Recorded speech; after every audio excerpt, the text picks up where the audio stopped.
Asia cup 2025 की धूल जम चुकी है, विजेता का कलंक मिट चुका है, लेकिन भयंकर राजनीतिक और मैदानी ड्रामे का अब अंतिम आधिकारिक हिसाब किताब हो चुका है।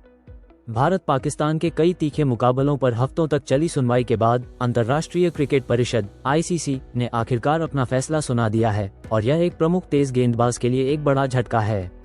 संदेश साफ है, आचार संहिता से समझौता नहीं किया जा सकता, यहाँ तक कि क्रिकेट की सबसे उतार चढ़ाव भरी प्रतिद्वंद्विता में भी।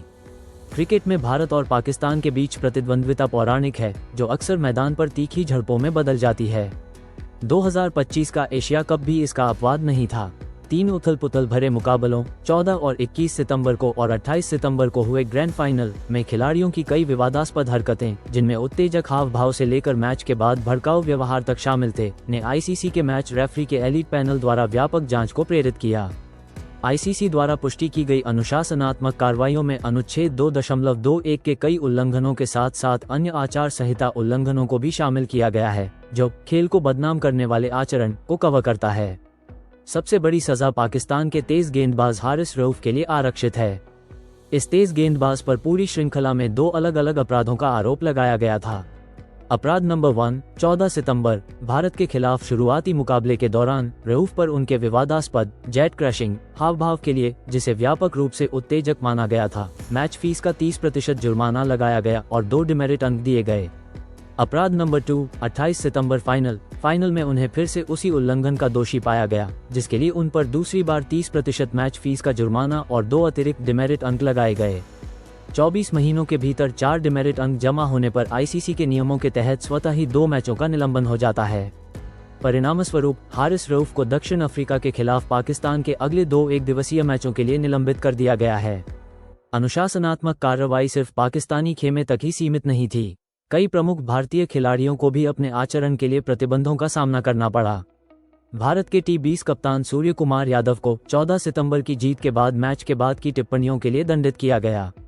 उनकी टिप्पणियों, जिनमें कथित तौर पर राजनीतिक तनाव का जिक्र था, को अनुच्छेद 2.21 खेल को बदनाम करना का उल्लंघन माना गया।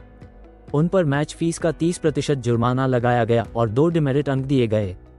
स्टार तेज गेंदबाज जसप्रीत बुमराह को भी फाइनल के दौरान उनके व्यवहार के लिए दंडित किया गया।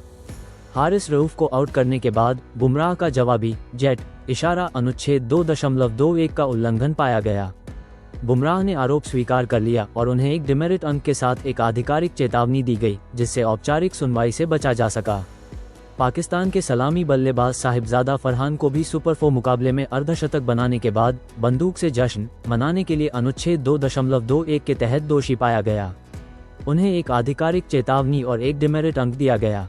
एक भारतीय खिलाड़ी के लिए जीत की एक वजह तेज गेंदबाज अर्शदीप सिंह थे, जिन पर 21 सितंबर के सुपर 4 मैच के दौरान कथित तौर पर आपत्तिजनक हाव भाव करने का आरोप लगाया गया था। सुनवाई के बाद उन्हें निर्दोष पाया गया, जिसके परिणामस्वरूप उन पर कोई प्रतिबंध नहीं लगाया गया। दंडित और चेतावनी प्राप्त खिलाड़ियों की पूरी सूची।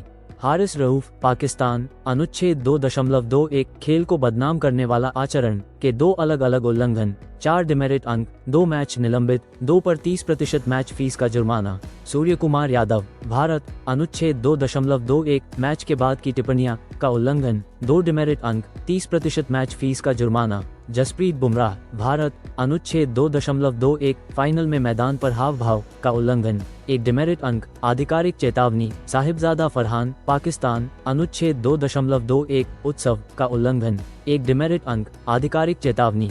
अर्शदीप सिंह भारत, अनुच्छेद 2.6 आपत्तिजनक हाव भाव का कथित उल्लंघन, दोषी नहीं पाया गया, कोई दंड नहीं। ICC की यह निर्णायक कार्रवाई खेल भावना बनाए रखने की उसकी प्रतिबद्धता को रेखांकित करती है, भले ही भारत पाकिस्तान मैच का प्रेशर कुकर उबलने की कगार पर हो। हालांकि ये दंड सभी प्रशंसकों को संतुष्ट नहीं कर सकता, लेकिन शासी निकाय ने एक स्पष्ट संदेश दिया है, भयंकर प्रतिद्वंद्विता और खेल को बदनाम करने के बीच की रेखा का सख्ती से पालन किया जाएगा।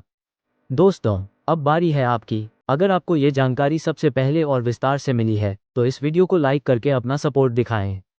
इस पूरे विवाद और ICC के फैसले पर आपकी क्या राय है? हमें कमेंट बॉक्स में लिखकर ज़रूर बताएं। क्या ICC का ये एक्शन सही था?